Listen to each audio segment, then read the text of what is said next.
Today is April 21st, 2020. My name is Charles Suter, and today I'll be presenting in the next 3 or 4 minutes Part 3, Rational Challenges to Irrationality. And by irrationality, I'm referring either to irrational thinking or irrational beliefs. Irrational thinking is basically a product of irrational beliefs.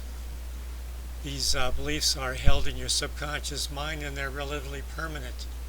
And once you have irrational beliefs, they will produce on occasion when they become triggered by external events, either and or emotional distress and irrational thinking. My definition of irrationality hasn't changed. Still stated as believing and thinking that does not fit reality and is causing unnecessary emotional distress. My main message for this presentation is that 80% of all emotional distress is caused by irrational beliefs. Only 20% of your emotional distress is due to some actual threat to your physical or mental self. And the first thing to do with your rational mind is to determine whether you're under threat from some physical source. If not, then you know that it's most likely something irrational. And begin executing your rational challenges to whatever irrational thinking that is emerging from your emotional distress. So let's go through some of the 4 irrational beliefs I've presenting in this presentation. The first one, number 7, is moralizing social rules of conduct. As you grow up, you were probably influenced by your parents who told you good boys and girls do this and they don't do that. Over the years, you become socialized by society and your culture to various hard rules of conduct. These are your shoulds, what you should do, should nots, what you should not do. The problem here is that because different people have different rules, oftentimes these rules come into conflict. So just remind yourself, if a should arise, just remind yourself that all the conditions necessary for that condition or that external event to have arisen is present. And one of those conditions could very well be the thinking of a different person, which you cannot fully understand. This is how you challenge moralizing social rules of conduct. Irrational belief number 8 is labeling and categorizing. When an event crops up and you're trying to determine how to deal with it, you tend to put it into categories. Is it good for me, bad for me, neutral?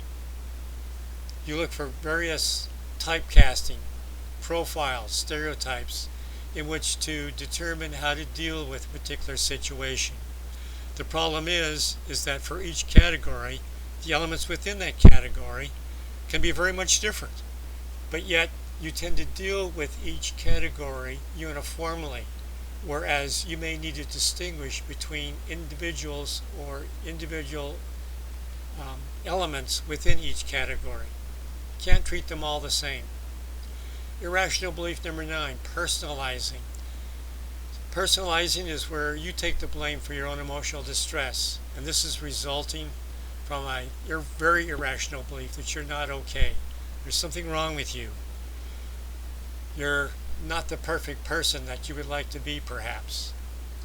All this does is that when you highlight perceived personal deficiencies, it lowers your self-esteem, and people with this irrational belief, I'm not okay, will always be suffering from some form of low self-esteem.